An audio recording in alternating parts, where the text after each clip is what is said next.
Bien, empezamos. Buenos días Europa, buenas noches América. ¿Qué tal? Bienvenidos a este espacio. Un gusto muy grande estar nuevamente con ustedes. Un placer mirarlos aquí en Guadalajara, Jalisco, México, desde donde transmitimos para el mundo. Y un gusto también muy grande para quienes nos acompañan en la red, ya sea en vivo o en repetición. Estamos transmitiendo este nuevo tema que es el 69 de nuestro tercer tomo, y en este caso vamos a hablar de paz interior. Para ello nos acompaña Juan Carlos Zuno, un servidor, David Mora, quien les habla al micrófono, y en la Ciudad de México, Poliana García, que nos está apoyando en el chat, a quien le mando un abrazo. Tenemos un pequeño problemito con lluvia en Guadalajara, que nos causa un poquito de ruido ambiental. El espacio donde transmitimos no es totalmente aislado, nos provoca algo de ruido la lluvia. Disculparán que no tenemos las condiciones más óptimas, pero pues transmitimos y trabajamos con los recursos que están a nuestro alcance. Pero espero que nos tengan un poco de paciencia. Ahorita calmó un poco la lluvia, quizás se escucha mejor, ¿verdad? No sé. Sí, ya estamos haciendo los ajustes. ¿Sí? Ajá. Bien. Como anticipé, el tema es paz interior y un tema que se puede prestar mucho confusión porque puede haber mucha variable en el concepto o en el preconcepto que ya tenemos sobre lo que significa la paz. Para la gran mayoría de las personas, la paz es la ausencia de guerra. Y decimos que hay paz cuando no hay guerra. Y eso tiene una cierta razón, pero no es el fondo, no es el aspecto más esencial de la paz. En un sentido relativo, sí. En un aspecto relativo, si lo vemos desde la fenomenología de la existencia, pues sí vamos a entender paz cuando hay una convivencia armoniosa, cuando las condiciones son propicias para que la convivencia no rebase ciertos límites en cuanto a la naturaleza humana, que no necesariamente es de paz. La naturaleza humana, en el sentido físico, biológico, pues es naturaleza animal. Nosotros como humanos no perdamos de vista que nuestro ser, nuestro verdadero ser, está dentro de un cuerpo animal que por influencia de ese ser que lleva dentro, evolucionó en un grado mucho mayor del que han evolucionado todas las otras especies biológicas, el resto de las máquinas biológicas, tanto en el reino vegetal como en el reino animal. Y los humanos evolucionamos de sobremanera precisamente por eso, por la presencia de ese ser original que llevamos dentro.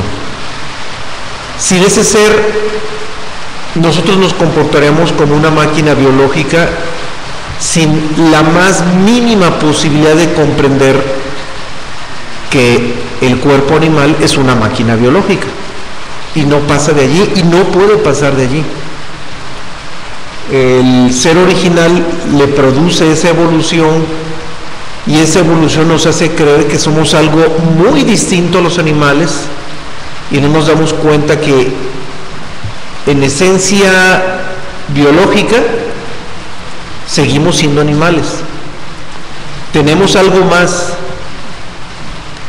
tenemos algo mucho más, que es el ser. Sin embargo, no somos conscientes de ese ser. Por lo tanto, mientras no seamos conscientes del ser original que realmente somos, nuestro comportamiento se va a acercar mucho más al del animal que al del ser, por olvido del ser. Y eso provoca que nuestro comportamiento sea en una gran medida animal, instintivo, mecánico, que por instinto busca la supervivencia sin importar las consecuencias de nuestros actos. Claro, me estoy yendo al extremo del animal. No estamos en ese extremo, pero sí nos acercamos a ese extremo, aunque no estemos en ese extremo. Porque, vuelvo a insistir, mientras nos mantengamos en olvido del ser, es inevitable que nos acerquemos más al comportamiento animal que a la naturaleza del ser. Y eso tiene toda la lógica. Y hay humanos que están tan alejados de la conciencia del ser que se comportan como verdaderos animales. Y no es difícil encontrarlos. Y hay sociedades donde abundan cada vez más, sociedades donde hay mucha delincuencia, mucha perversidad, donde la corrupción y tantas cosas degenerativas prevalecen. Y no podemos perderlo de vista. Bien, entonces, dentro de una sociedad en la que definitivamente prevalece el olvido del ser original y por consecuencia de ello las masas se inclinan más hacia el comportamiento animal, entonces se establece un concepto de paz interior de acuerdo a las condiciones inteligibles de esa sociedad. Y es por eso que las masas, con ese comportamiento, insisto, que se acerca más a lo animalesco, pues le dan como concepto de paz a ciertos momentos en que los humanos aquietan un poco sus instintos animales, y eso permite una convivencia relativamente pacífica. Y creo que aquí no es difícil entender por qué digo relativamente pacífica, porque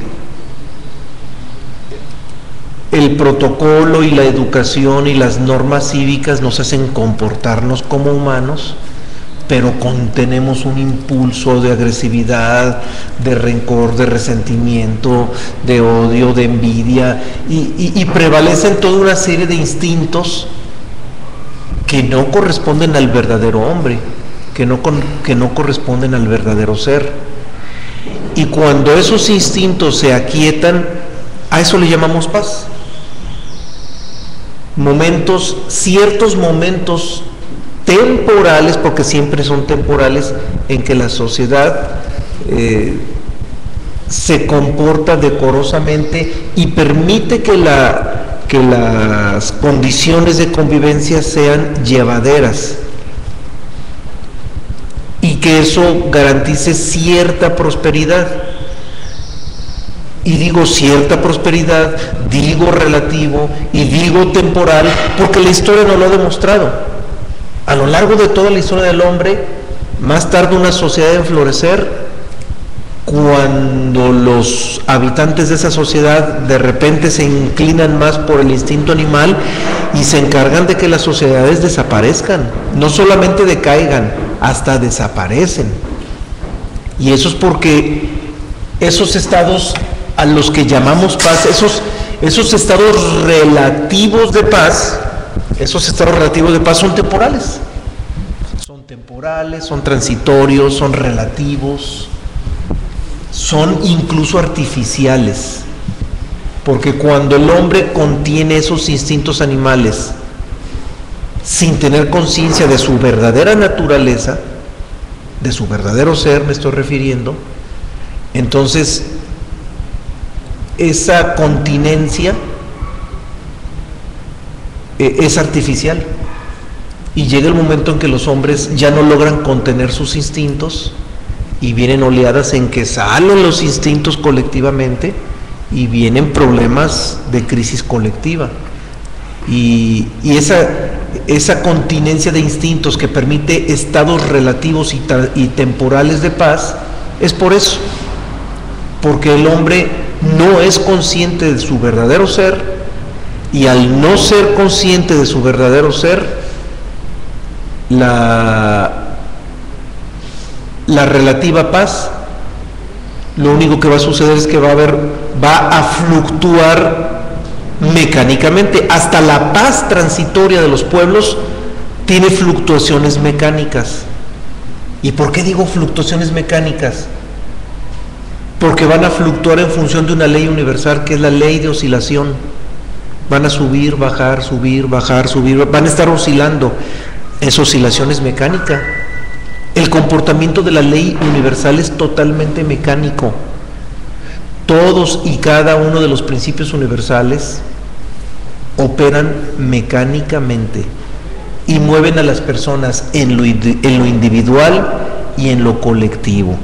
Por eso, esos estados de paz transitorios, temporales, artificiales, por el solo hecho de ser artificiales, por el solo hecho de ser ajenos a una verdadera conciencia, van a tener un comportamiento mecánico. Por eso la historia nos lo demuestra. Todas las sociedades suben, bajan, suben, bajan, suben, bajan. Tiempos de gloria, tiempos de se me escapa la antagonía de la gloria, de decadencia. Tiempos de gloria, tiempos de decadencia, otra vez tiempos de gloria, otra vez tiempos de decadencia, y así fluctúan todas las sociedades mecánicamente. Entonces, a esos momentos en que hay prosperidad gracias a que hay una armonía, el hombre le llama paz, pero en realidad es una paz artificial, no es la verdadera paz, es una imitación de paz, es una evocación de paz, es una aspiración colectiva a esa paz. Pero mientras la aspiración colectiva a esa paz no esté basado en una conciencia individual en el sentido de la verdadera paz, esa paz nunca va a dejar de ser temporal, transitoria, relativa, pasajera y mecánica, tal como lo acabo de describir. Bien,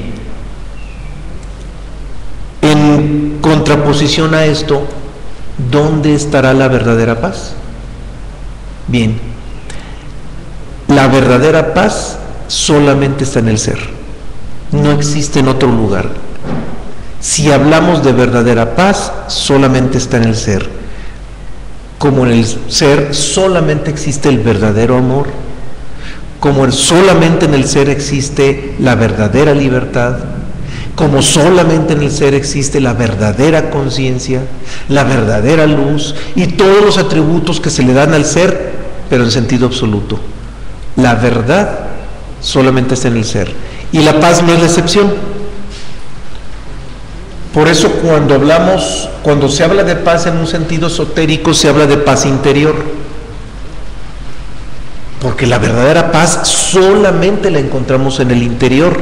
Efectivamente, no la podemos encontrar en otro lugar más que en nuestro interior. Imposible en otra parte.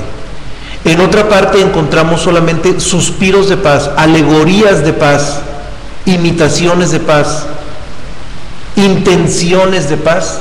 ¿Y qué es lo que ya acabo de describir y el por qué? Afuera no la podemos encontrar. Afuera, de repente, podemos disfrutar de cierta paz relativa, pero nunca, lo más sabio es nunca perder de vista que después de esa paz viene la guerra. Y después de la guerra viene la paz, y después de la paz viene la guerra, y después de la guerra viene la paz, y mecánicamente así se van alternando. No puede ser de otra manera. Entonces, cuando alguien está en guerra, en cualquier sentido, porque la palabra guerra también adquiere muchos sentidos, pero cuando alguien está en guerra, en cualquiera de los sentidos que sea, tiene que, si realmente es sabio, debe tener claro que después viene la paz, que más pronto que tarde llega la paz. Pero eso sí, quien está gozando de momentos de paz, atento, porque más pronto que tarde viene la guerra.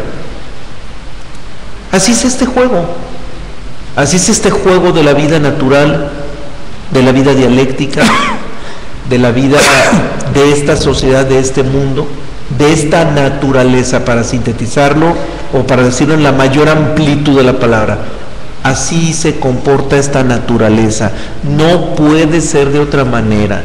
Por muy grandes que sean las aspiraciones filosóficas, las aspiraciones sociales, las aspiraciones incluso religiosas y de tantos índoles, jamás se va a lograr. Una paz verdadera nunca se va a encontrar en este mundo, jamás, en ningún país, en ninguna nación, en ningún momento histórico, jamás. Todo siempre transitorio, todo siempre mecánico, todo siempre artificial. La única verdadera paz está en el ser, y nosotros gozamos de una chispa de ese ser en nuestro interior, en el corazón. Por lo tanto, si el tema es paz interior, tenemos que hablar de ello. Lo demás no es el tema. Lo menciono porque tenemos que contrastarlo y debemos distinguirlo y debemos de entender que la verdadera paz solamente está en la naturaleza del ser, en la esencia del ser, y nada más allí. Por eso es la única parte donde la podemos buscar. Cuando alguien busca la paz afuera, va a tener varios problemas. Primero, nunca la va a encontrar. Segundo, va a vivir estados de frustración porque no llega y porque no la encuentra. Tercero, va a vivir en ansiedad porque desea algo que no se cumple. Y otras muchas más que no tiene caso enumerarlas. Entonces, buscar la paz afuera, sinteticémoslo de otra manera, de una manera amplia que abarque todas las consecuencias, va a permanecer dormido. El solo hecho de buscar la paz afuera se convierte ya en un somnífero, porque estamos buscando afuera lo que jamás vamos a encontrar afuera, y eso es profundamente adormecedor.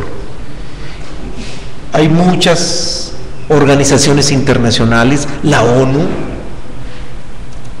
se creó para garantizar la paz de este mundo. Bueno, pues se creó para un propósito que nunca se va a alcanzar. O sea, ya desde su nacimiento la ONU nació con una proeza inalcanzable, nació con un propósito inalcanzable, y los hechos creo que lo demuestran de sobra.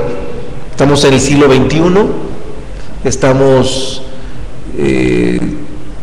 casi a un centenario de que se creó la ONU, no recuerdo la fecha, pero a lo mejor van 80 años, lleva quizás 80 años de existencia.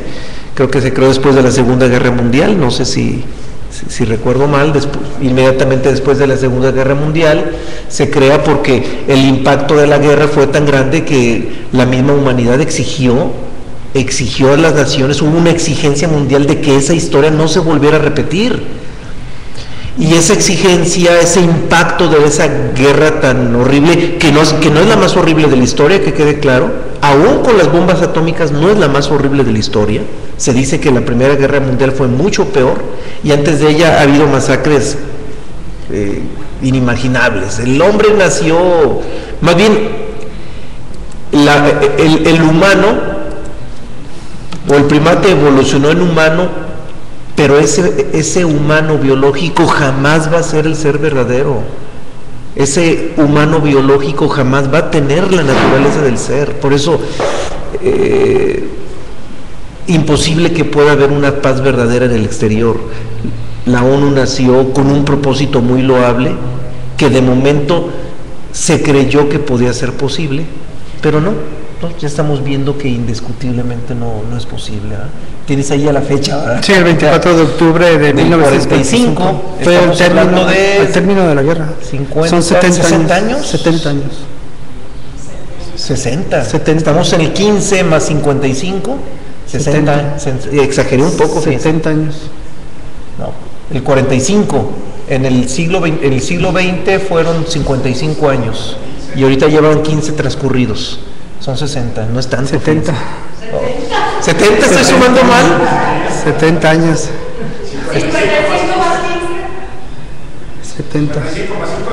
Ah, sí, 70, perdón, no, estoy alucinando, qué bárbaro. Todos contra mí, dije, algo tiene que estar pasando. Algo tiene que estar pasando, sí.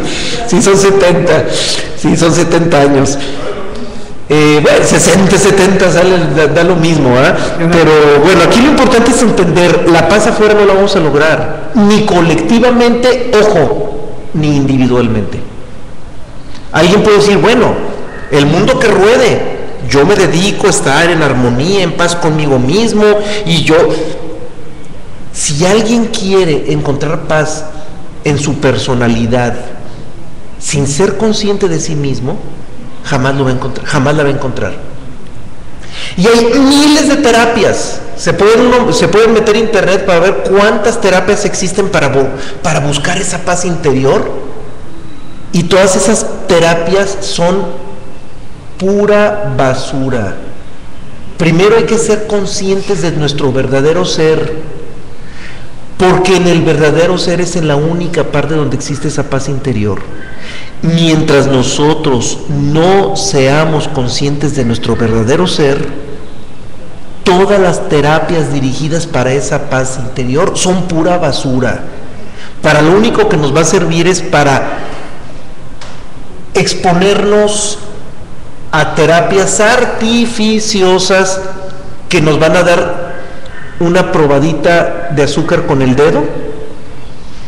Y sí, vamos a lo mejor por impulsos emocionales y motivacionales, vamos a sentir que ahora sí, qué rico, ya estamos en paz, ahora sí, unos cuantos mantras y ya estoy en paz conmigo mismo. Lo único que vamos a hacer es hacer una bomba de tiempo, construir una paz artificial, y esa paz artificial se va a empezar después a inflar, y después ¡boom!, viene el rebote. ¿Por qué? Porque todo es mecánico, es paz relativa, y todo lo relativo se comporta de acuerdo a la ley, y la ley de oscilación opera. Entonces, no solamente en lo colectivo, en lo individual es exactamente lo mismo.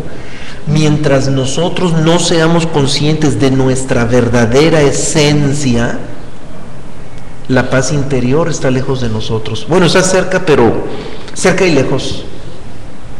Cerca porque aquí están internamente, lejos porque no la hemos entendido. Hay una intervención en Guadalajara, vamos a escucharla. A la paz que en esta naturaleza no se puede encontrar, y que no solo es propiciada por los conflictos humanos, sino que independientemente de ello podemos entender perfectamente que existen el desvanecimiento de la tranquilidad debido a otro tipo de fenómenos, tan solo naturales, que pueden ser terremotos, sequías, factores externos. Entonces eso también va a declinar en esa tranquilidad que se pretende construir.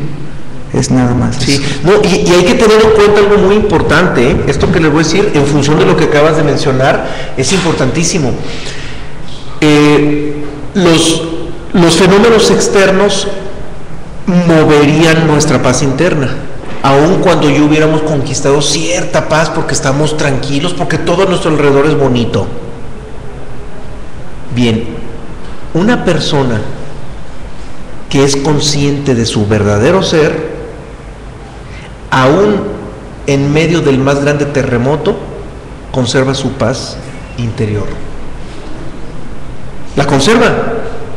Aún en el más violento huracán, y en el ojo del huracán, o en la orilla del ojo del huracán, que es lo más agresivo, porque en el ojo del huracán, en el centro, el aire casi no se mueve. Es algo muy paradójico, pero sí es ahí aplica el principio de polaridad. de alguna manera, pero aún estando en la orilla del ojo del huracán, que es la parte más violenta que existe, una persona iluminada, es decir, una persona consciente de su ser original, mantiene su paz interior. ¿Por qué? Porque mantiene la conciencia de su ser, y su ser, por naturaleza, goza de esa paz, por naturaleza. Y con esto voy a redondear esta parte introductoria antes de la primera cita. Los humanos, por naturaleza, no gozamos de esa paz. Entonces, con eso se sintetiza todo. Queda sintetizados todo. Los humanos como personalidad, por naturaleza, no podemos experimentar la verdadera paz. El verdadero hombre, que es nuestro verdadero ser, por naturaleza, goza de esa paz permanentemente. Está muy polarizado todo, o sea, totalmente polarizado. Pero ¿qué es lo que estamos haciendo? Reconocer las dos naturalezas y ser completamente claros y sinceros con lo que es y cómo es. La naturaleza física, material, biológica, externa, tal cual es, con su naturaleza propia, y el ser original tal cual es, con su naturaleza propia. El hombre natural, biológico, por naturaleza no puede experimentar la paz. El ser original,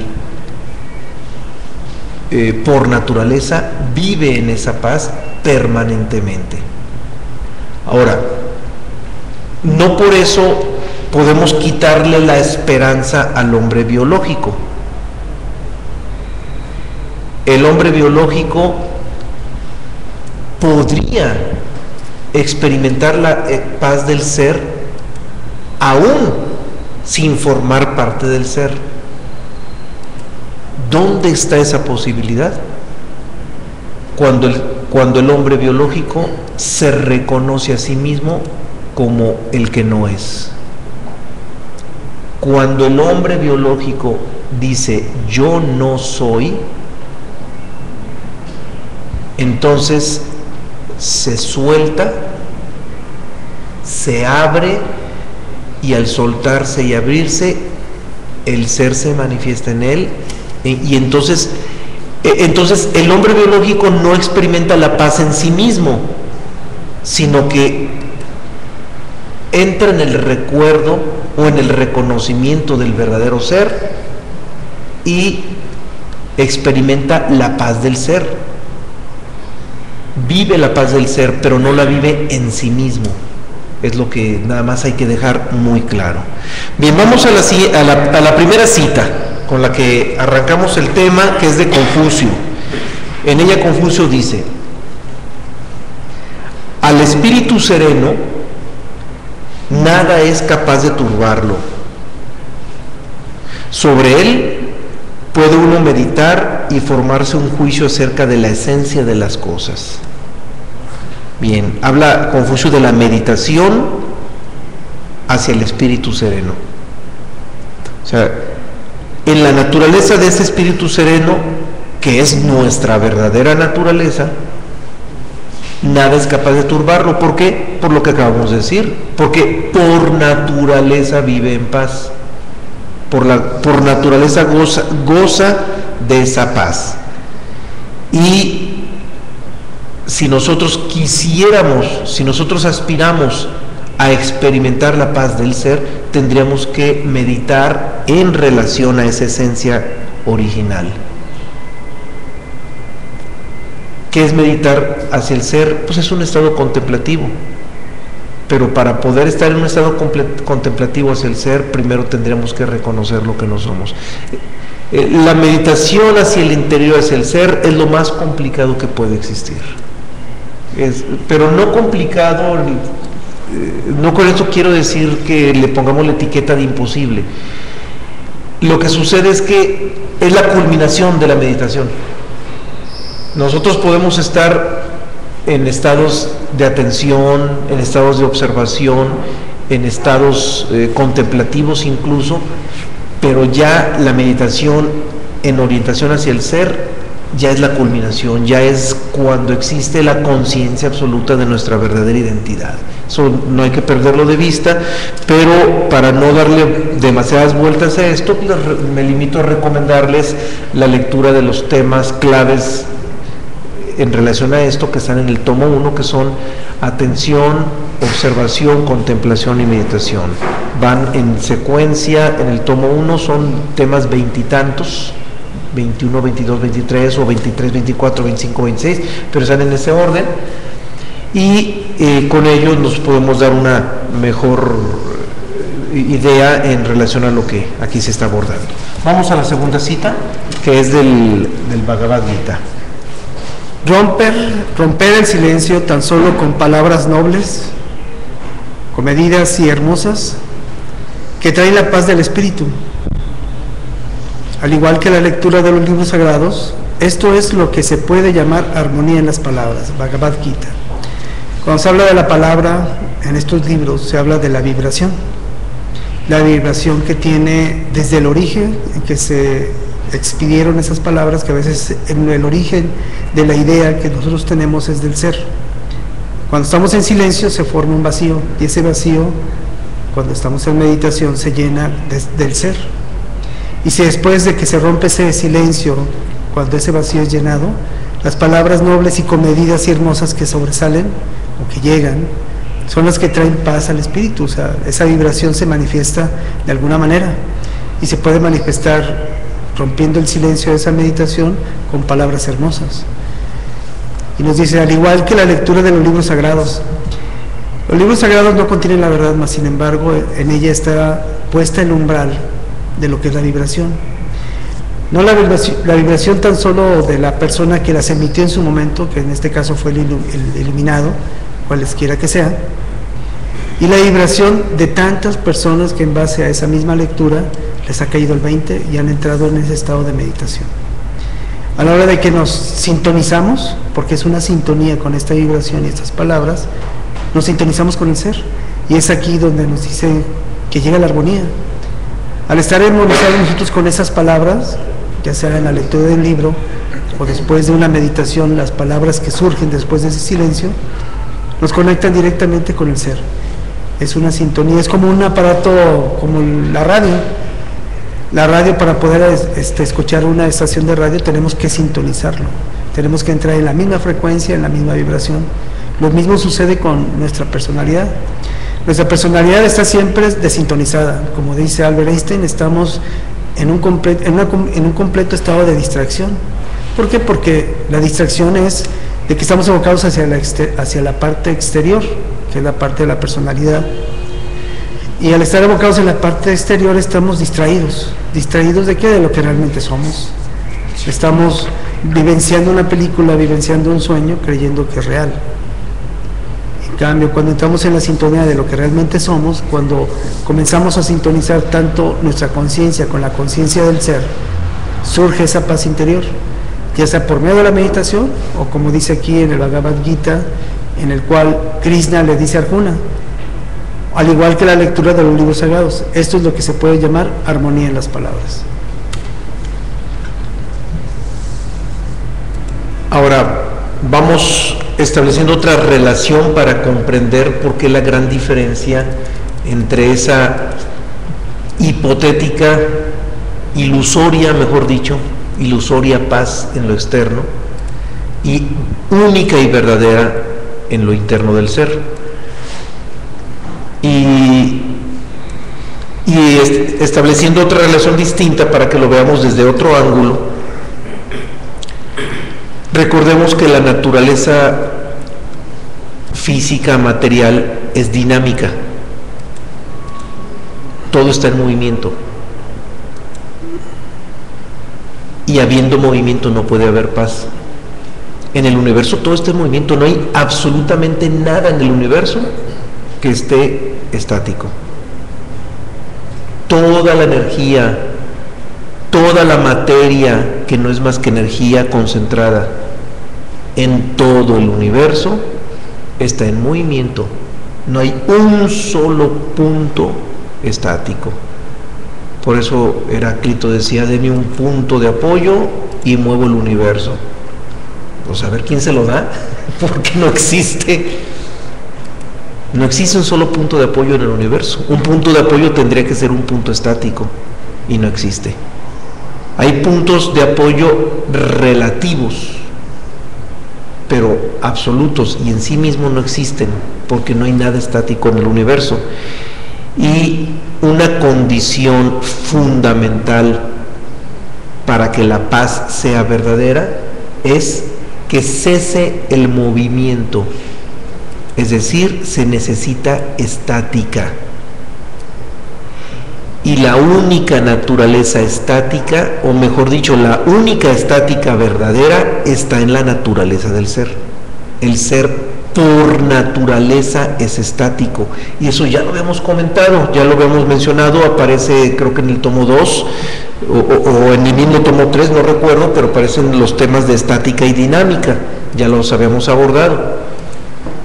La dinámica está en la naturaleza externa de las cosas, en el mundo de las formas. El mundo de las formas, el mundo manifiesto, la manifestación, la existencia, es absolutamente dinámico. El ser es absolutamente estático. Y la paz solamente puede existir en la estática. En la dinámica no. No puede haber paz, porque en la dinámica todo está en movimiento y además todo está cambiando.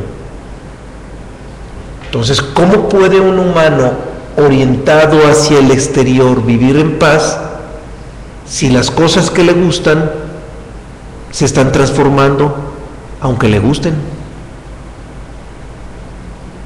Algo que le gusta, después de un cierto tiempo ya no es como le gusta. Entonces, el deseo jamás queda satisfecho, porque el deseo quiere que algo sea de alguna manera, pero ese deseo queda satisfecho transitoriamente mientras las cosas son relativamente más o menos como le gusta al deseo, como le gusta al ego. Pero como todo está en movimiento, las cosas dejan de ser como le gustan al ego. Entonces el ego puede experimentar transitoriamente ciertos estados que en realidad no son de paz, son de placer. Pero ya sabemos, así como después de la paz viene la guerra, después de la guerra la paz, y ya lo habíamos mencionado, pues igual con el placer y el dolor. Momentos de dolor, momentos de placer, dolor, placer, dolor, placer, dolor, placer, porque en la vida externa todo está oscilando, todo está moviendo y los movimientos son oscilatorios. Todos los movimientos del universo son oscilatorios. No existe ningún movimiento en el universo que no sea oscilatorio. Todo, absolutamente todo es oscilatorio. Y ante esos movimientos o esos estados cambiantes en el mundo de las formas, nosotros cometemos el error de identificarnos con todo ello, de creer que esas cosas cambiantes son reales. O sea, todavía no logramos comprender que por el solo hecho de ser cambiantes no pueden ser verdaderas. O sea, no logramos comprender eso. Nos cuesta muchísimo comprender que solo por el hecho de ser cambiantes ya no son verdaderas.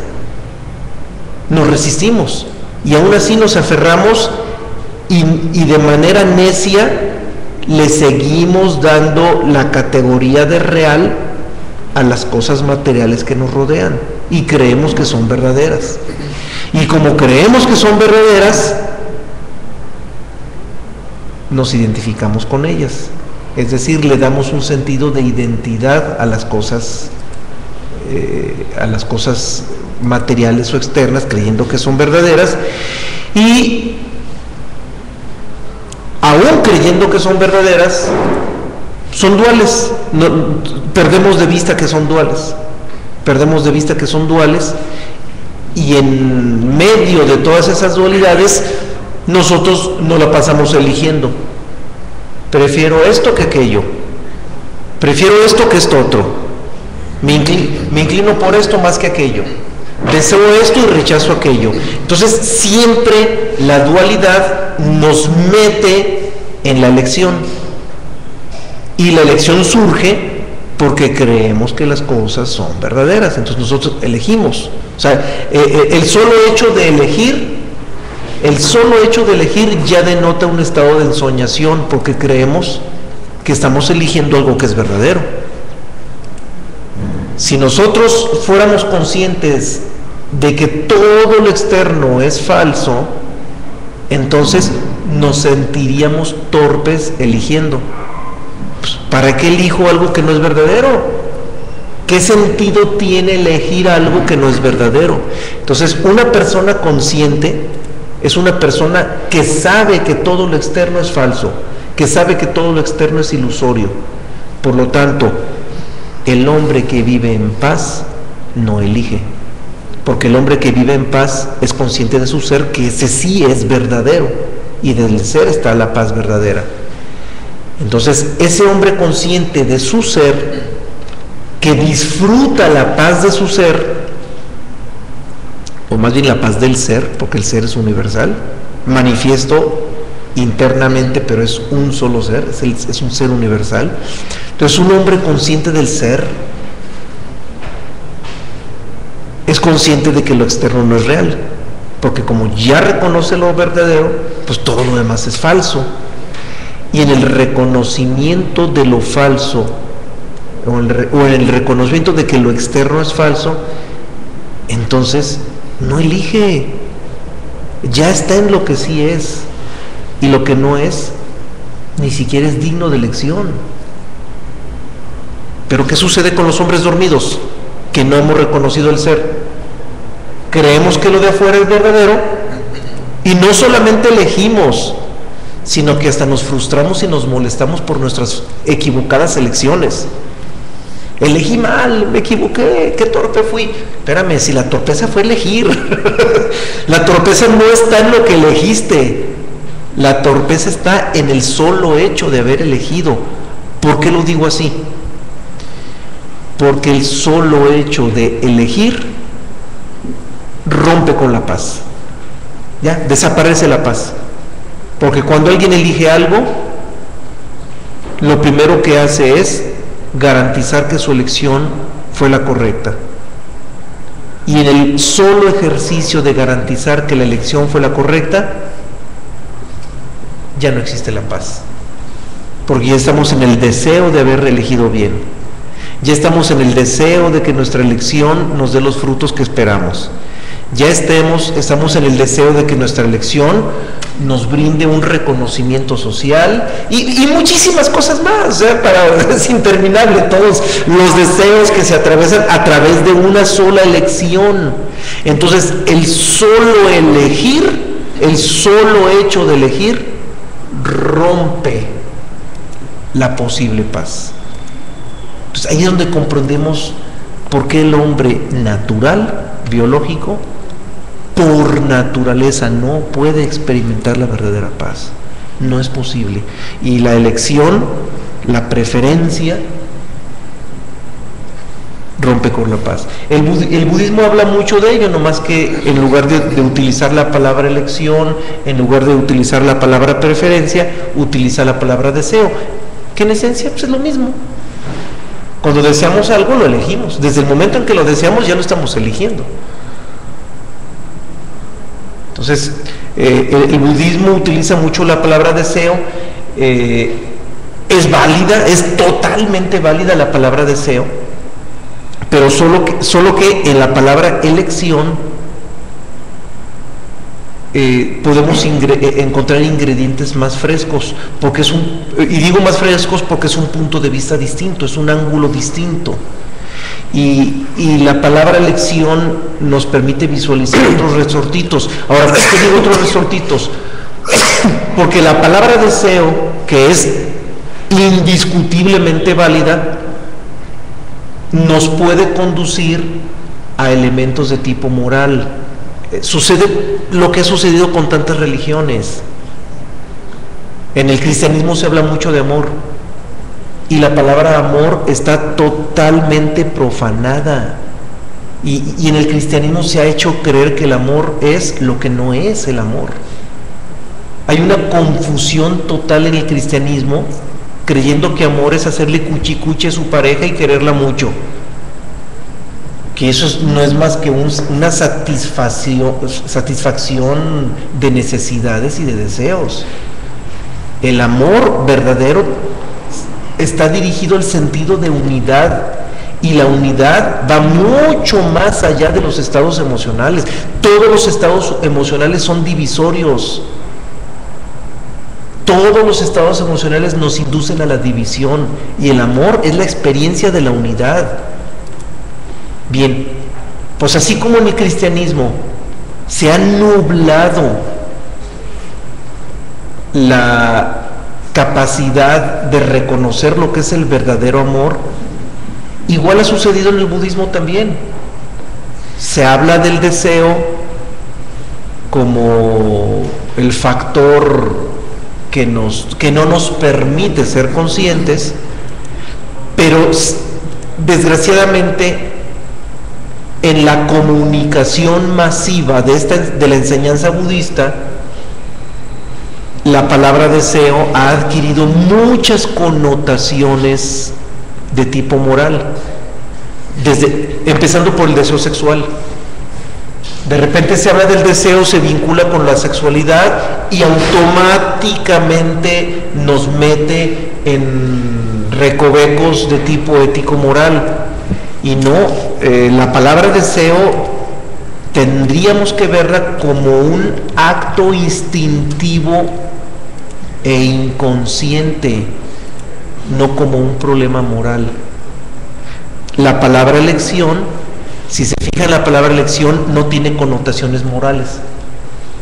Está más limpia de connotaciones morales. Por eso, en esencia, elección y deseo es prácticamente lo mismo, en esencia, con la única diferencia que la palabra deseo se le han embarrado muchas connotaciones morales y la palabra elección no, está más limpia.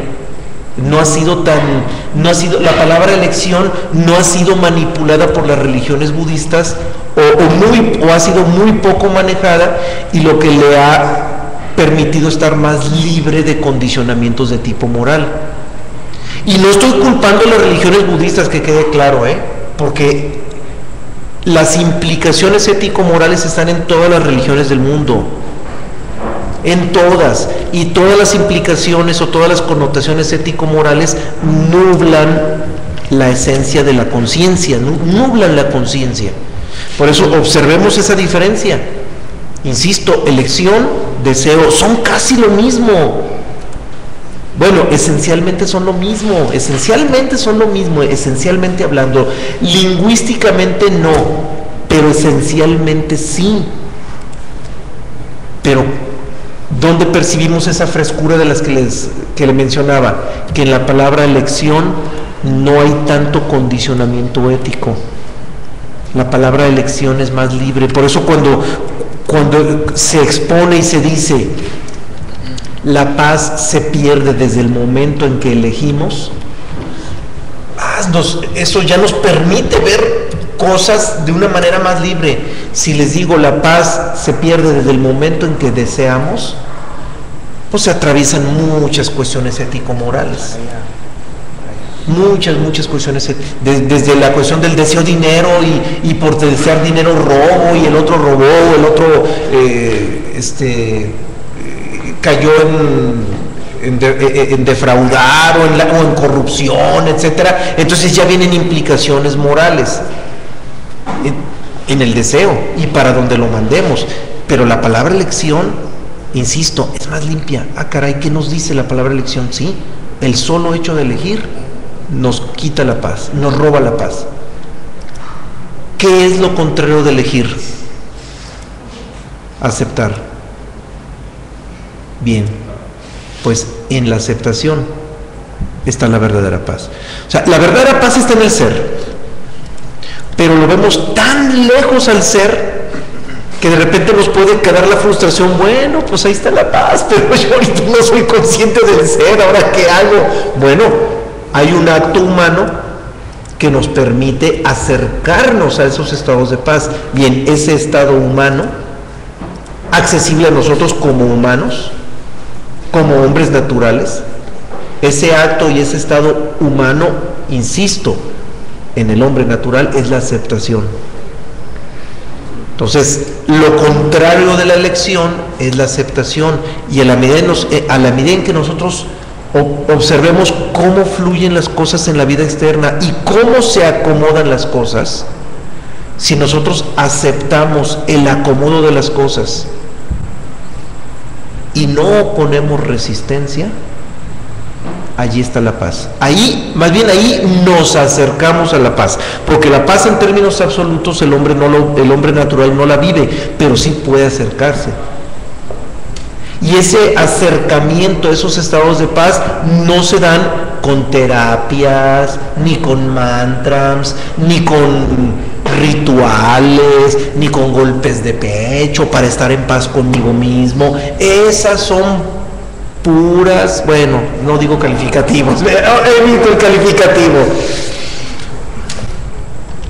La única paz genuina a la que nos podemos acercar está en la aceptación y en la no resistencia, que al final de cuentas es lo mismo. Si aceptamos, no vamos a oponer resistencia, y si no oponemos resistencia es porque estamos aceptando.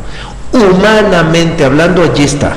Humanamente hablando, más allá del humano, ya lo dijimos reiteradamente, en el ser, más allá del humano, lo queremos acercar al humano, allí está. Aceptación, no resistencia, implícitos uno en el otro. Aceptación, no resistencia, y los hemos visto como temas, ya los manejamos como temas. Allí y solo ahí está la posibilidad de que el hombre legítimamente se acerque a estados de paz. La siguiente cita es del Bhagavad Gita. Krishna en esta cita nos dice: permanece en paz. Más bien le dice a Arjuna, pero es un mensaje que queda abierto para toda la humanidad. Es más, doy el contexto. De hecho, tengo que dar el contexto antes de leer esta cita. Esto se lo dice Krishna a Arjuna en el momento en que Arjuna le dice: ¿cómo crees que yo voy a combatir? Porque no perdamos de vista que la iluminación que le ofrece Krishna a Arjuna se la da en el momento de la batalla decisiva de una gran guerra. En ese momento de esa batalla decisiva de una gran guerra, Krishna ilumina a Arjuna, le da la iluminación, y esa iluminación se describe de manera verbalizada en el Bhagavad Gita. Es un relato que nos da una idea de esa iluminación, pero son relatos, son alegorías, son aproximaciones. Sin embargo, aún siendo relatos, aún siendo alegorías, son unas bombas de sabiduría impresionantes. Bien, en el momento en que los carruajes arrancan para esa batalla definitiva, iba el carruaje de Arjuna, y Arjuna le dice a Krishna: espérame, es que yo no puedo combatir, mira, ve quién viene frente a nosotros, mis tíos, mis primos, mis maestros, mis grandes amigos. ¿Cómo los voy a matar? ¿Cómo voy a pelear? ¿Cómo los voy a matar? Y le dice muchas cosas, Krishna. Les dice muchas cosas para que Arjuna se haga consciente de que si en ese momento le toca la guerra, tiene que hacer la guerra, pero conscientemente. Y si él hace la guerra en plena conciencia, está haciendo lo que tiene que hacer. Hay una cascada de diálogos que le dice en torno a ello, y entre toda esa cascada de diálogos, uno de ellos es este. Le dice: permanece en paz. Claro, nada fácil, estaban en el momento de la batalla final y ya los carruajes habían arrancado para la confrontación directa. Pues en plena guerra, en plena embestida de guerra, le dice, permanece en paz, tanto en el placer como en el dolor, en la victoria tanto como en la derrota, tanto si ganas como si pierdes. Prepárate para la guerra con tu alma tranquila. Si estás en paz, no hay pecado. ¿Qué es lo más profundo de esto? Fíjense cómo cierra diciendo, si estás en paz, no hay pecado. La única verdadera paz está en el ser. Ahí está la única verdadera paz. Entonces, si estás en paz, eso quiere decir que estás en comunión con su ser. Y si alguien opera desde el ser, aún en la guerra y aún matando a los enemigos, no hay pecado, porque su proceder fue desde el ser. Estos diálogos de Krishna Arjuna en un momento de guerra frontal son una bomba de sabiduría, porque todo se está diciendo desde la polaridad, desde el principio de polaridad. O sea, puedes hacer una guerra total, pero desde la paz interior. Entonces, ¿qué mayor muestra de polaridad? Permanece en paz. Y si estás en paz, no hay pecado, aunque mates a todo el ejército contrario, porque lo hiciste desde la paz de tu ser. Y cuando alguien opera desde el interior, lo externo no tiene ningún problema, porque lo externo es ilusión. Cuando se opera desde la realidad hacia la ilusión, lo que suceda, porque hay conciencia de la realidad y todo lo demás es ilusión. Entonces, estando en paz, estamos en el ser. Estando en el ser, ya no estemos expuestos a los vaivenes de la dialéctica. Sí, Juan Carlos. Sí, hay un comentario en la red. Higinio Fuantos nos dice que hay de cierto que el Bhagavad Gita es un relato de nuestras luchas interiores. Claro. ¿O es un relato real? Bueno, todos los relatos que se relacionan con lo que viene siendo el despertar de la conciencia pueden ser literales, pudieron haber pasado o no, pero en realidad lo que nos están aportando es un descubrimiento de un proceso interior que se está dando a nosotros. No solamente en el Bhagavad Gita, que es hermosísimo, como Arjuna, que viene siendo nuestra personalidad, nuestro buscador interior, nuestra persona que está... Nuestra parte humana, se conecta con el ser, se conecta con lo que es la parte que le está dando todas las ideas. Y en el momento de mayor crisis, el ser te ilumina.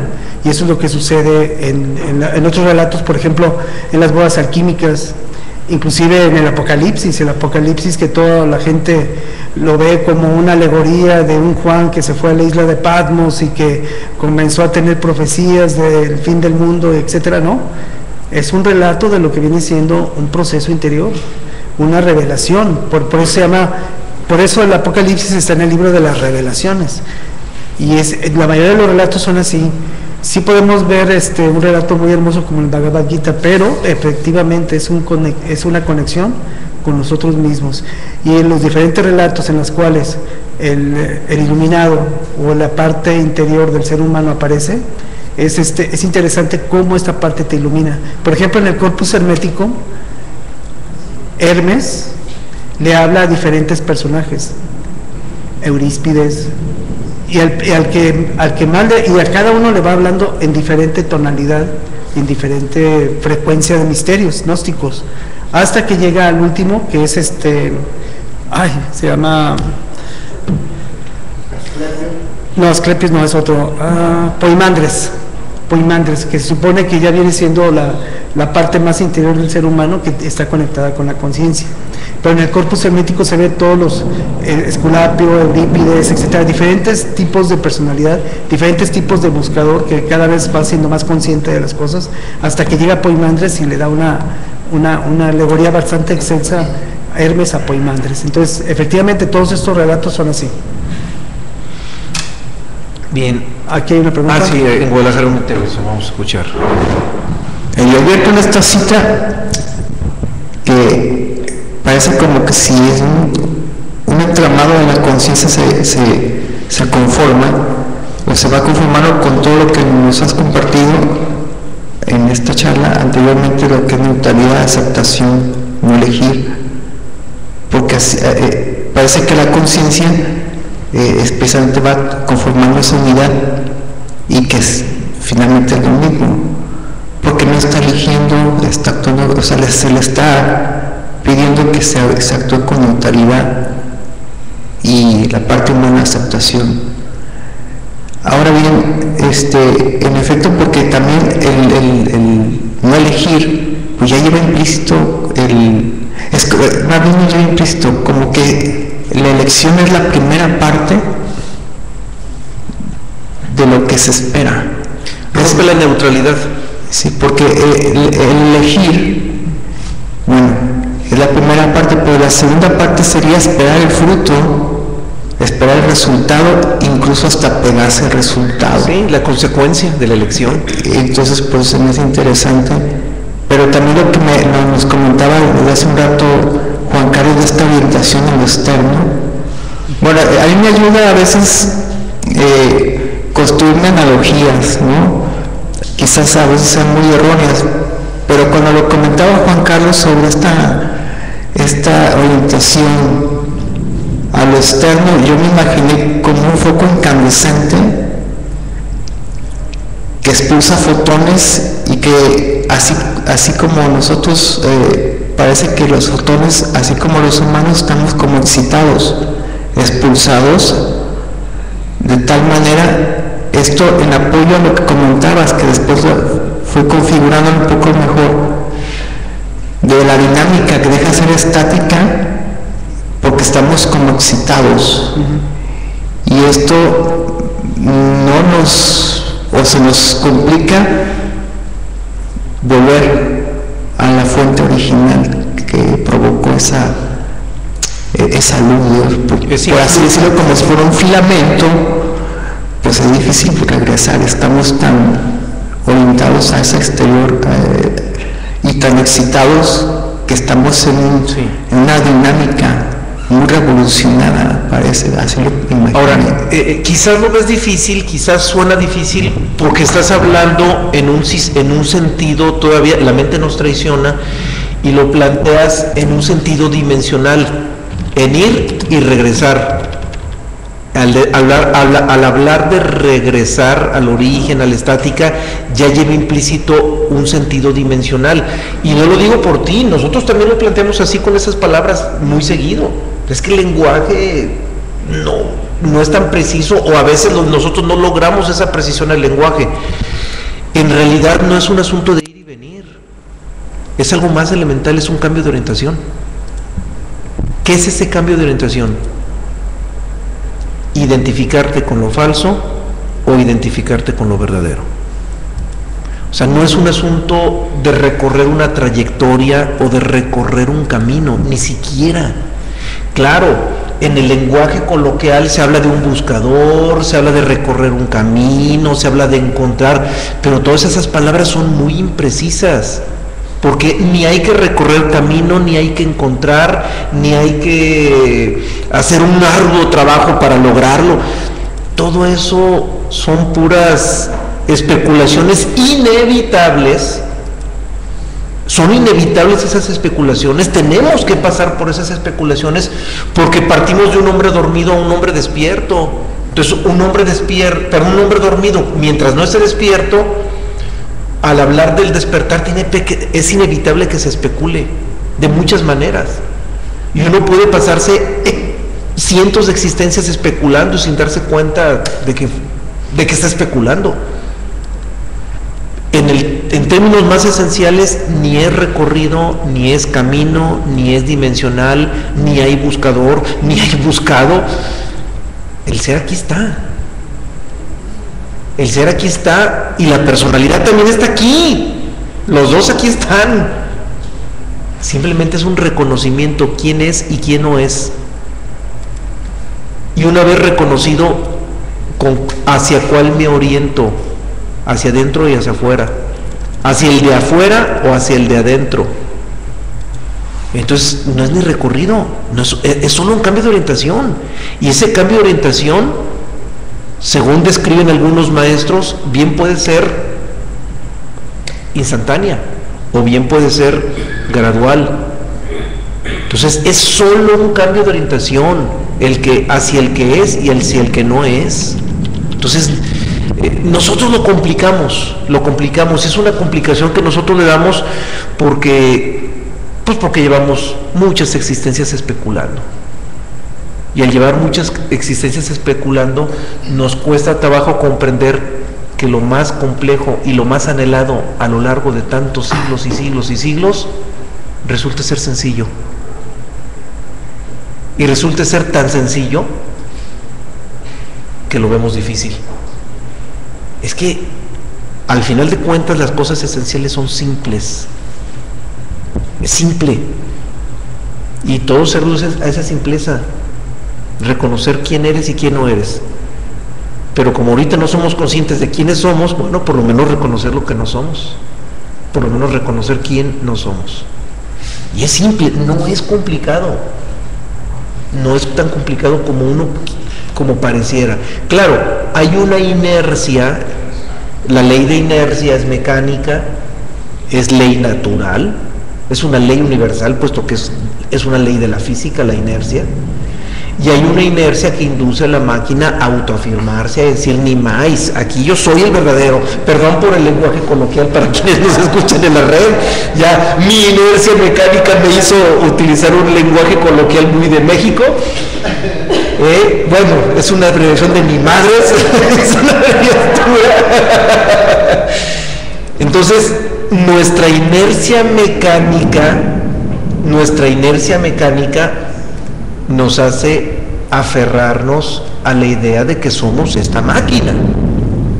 Y esa inercia mecánica nos dice, sí, es que yo soy la máquina, porque yo estoy sintiendo a través de la máquina, yo estoy deseando a través de la máquina, yo estoy planeando a través de la máquina, y todo lo que tiene que ver con el tiempo, creemos que es real y es a través de la máquina. Entonces, es inevitable que una inercia nos induzca hacia allá, pero sin embargo, hasta la inercia más acelerada se puede romper cuando uno está dispuesto a decir, espérame, lo que yo siempre he creído que soy, a ninguna parte me ha llevado. Creo que ya es tiempo de cuestionarlo. Por lo menos empezar por cuestionarlo. No caer en el error de creerlo, porque si caemos en el error de creer que yo no soy la máquina, creer que no soy la personalidad, pues ya construimos un nuevo dogma y de nada nos va a servir. No estamos para construir nuevos dogmas, ni aún en lo más fundamental. Entonces es cuestión de estar conscientes, no caer en el error de creer que yo no soy la personalidad. Por lo pronto empecemos por lo más importante, cuestionarlo. Ah, caray, dudarlo. ¿En realidad yo seré esta máquina biológica? ¿En realidad será mi verdadero ser? ¿Será esta máquina biológica? El solo hecho de dudarlo ya nos puso en una ubicación muy distinta en relación a una sociedad dormida. El solo hecho de dudarlo implica suspiros de despertar. Ya lleva implícito pequeños suspiros de despertar, nada más por dudarlo. Entonces hay que empezar por allí, hay que empezar por la duda, por dudarlo. ¿Seré yo realmente? Por cuestionarlo. No me consta que yo no soy la máquina, pero tampoco me consta que yo soy la máquina. Entonces empiezo por la duda y empiezo a mantener constantemente esa duda. Y una vez que tenemos esa permanente duda, entonces empieza el cambio de orientación y todo se empieza a resolver. Pero empecemos por lo menos por mantener permanentemente esa gran duda. Por ahí debemos de empezar. Y es un inicio genial, es un inicio fundamental que muy pocos humanos se atreven a hacerlo. Es muy raro que algún humano se atreva a dudar de que es su cuerpo y su mente. Solo dudarlo, es muy raro que un humano se atreva a eso. Pero ya es un paso genial. Bien, ¿había algo más? Si no, pasamos a la siguiente. No, pasamos cita. a la siguiente. Bien, la siguiente cita es del Mahabharata. Muy breve, por cierto. La verdadera tranquilidad es la del corazón, Mahabharata. Aquí ahorita cuando estábamos platicando acerca de la elección que tenemos a diario tenemos que elegir. Diario, ¿por qué? Porque nuestra mente siempre está en la elección, siempre está en el pasado o en el futuro y muy pocas veces está en el presente. Y quien elige al final de cuentas es la mente. La conciencia acepta. La conciencia entra en un estado de aceptación. Cuando hablamos de tolerancia es porque no estamos en aceptación, estamos a nivel de la mente, donde alguna cosa, la tolerancia sería que no lo aceptamos al 100% las cosas, aceptamos en base a un condicionamiento, entonces en base a una elección.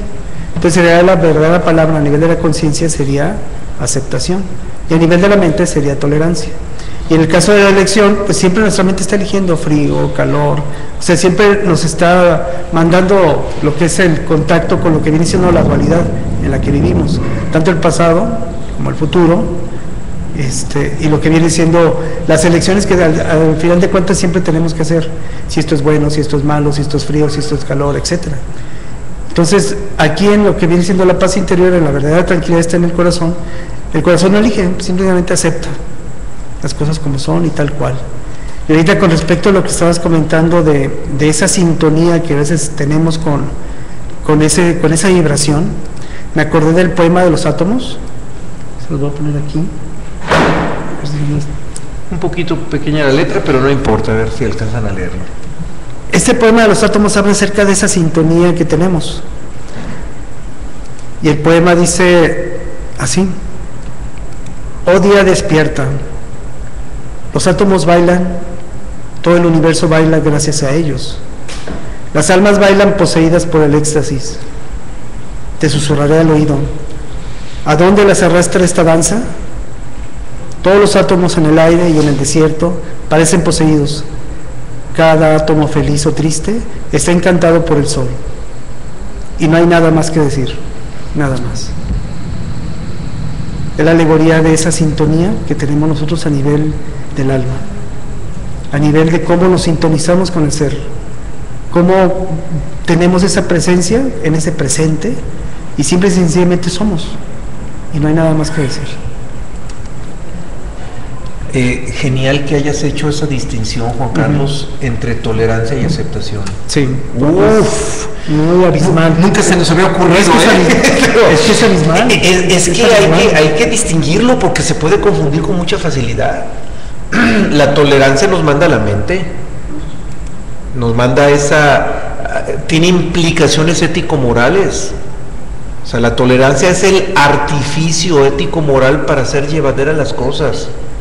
La aceptación nos manda al corazón, así de simple. La tolerancia nos manda a la mente, la aceptación nos manda al corazón, y la aceptación va desde el corazón y conecta con la conciencia. Es otra cosa. La aceptación es incondicional. La tolerancia está cargada de condicionamientos. Una diferencia enorme, pero que se puede confundir. Bastante, sí. Sí, impresionantemente, y no recuerdo que hayamos hecho esa distinción, y qué bueno que se te ocurrió el día de hoy. Bueno, otro factor importantísimo que a través del que no podríamos experimentar la paz es la mente. La mente es dinámica. Creo que a todos nos queda claro que la mente por naturaleza es dinámica, por lo tanto la mente no puede experimentar la paz. Y se han construido muchas técnicas para aquietar a la mente. Porque indiscutiblemente cuando la mente se detiene, si la mente se detiene, se experimenta la paz, porque la mente por naturaleza no está en paz, es dinámica, por el solo hecho de ser dinámica.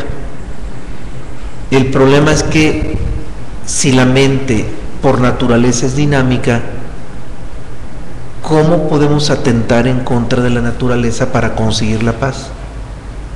Pretender aquietar la mente es un artificio que va en contra de la naturaleza. Con esto que estoy diciendo, sé que me voy a echar encima a muchas corrientes hinduistas, budistas y del Oriente, Medio Oriente y Lejano Oriente, que han desarrollado 1000 técnicas para aquietar la mente. Esto es peligroso. Atentamos en contra de la naturaleza, vamos en contra de la naturaleza. Todas esas, y claro, hay técnicas que llegan a funcionar y hay personas que llegan a experimentar la paz gracias a que aquietaron la mente y la paralizaron por algunos momentos, minutos o segundos u horas, no sé. Pero después viene la contraparte, después la mente cobra venganza y hay quienes han llegado a quedar hasta locos por haberse obsesionado por paralizar la mente a través de técnicas. Esos son recursos externos. No existe un solo recurso externo legítimo que nos pueda conducir legítimamente a lo interno. La mente es como es y se acabó y hay que dejarla. Entonces, en un momento dado, lo único legítimo es la no identificación con la mente. Que la mente siga en su rollo natural mecánico y que nosotros soltemos la identificación con la mente, es decir, yo no soy la mente. Ahí está la mente, la convierto en objeto de observación y la mente que siga en su rollo. El solo hecho de no identificarnos con la mente constituye lo único que sí legítimamente nos podría conducir a la paz del ser, a la quietud del ser. Ahora, hay un pequeño recurso con el que sí se puede acceder, pero no manipulando la mente, sino observando los espacios de quietud que también la mente por sí mismo de repente ofrece. La mente es dinámica, piensa en una cosa, luego en otra, luego en otra, luego en otra, luego en otra. Bien, en el cambio de un pensamiento a otro hay un momento estático. Siempre en el cambio de un pensamiento a otro hay un momento estático. Si nosotros logramos observar a la mente, indiscutiblemente tendría que ser un estado de no identificación con la mente, porque si estamos identificados con la mente, pues nos arrastra la mente y perdemos totalmente la posibilidad de la conciencia. Pero en estados de no identificación con la mente, si la observamos, cada vez que cesa un pensamiento antes de iniciar el otro, hay un fragmento estático, hay un fragmento de no mente, y en esos fragmentos de no mente hay conexiones con la esencia de la estática. De eso ha habido muchos personajes que han hablado, Krishnamurti entre ellos, últimamente más recientemente Eckhart Tolle y otros más. Sin embargo, hay circunstancias fortuitas en que de repente esos espacios se hacen muy amplios, pero esas circunstancias se dan, valga la redundancia, de manera circunstancial. Se dan en situaciones extremas, o en el extremo de un inminente peligro, que de repente estamos a punto de accidentarnos de X manera, y esa sorpresa de un posible accidente casi inevitable paraliza la mente, hace que el último pensamiento que teníamos se detenga y tarde en regresar al siguiente.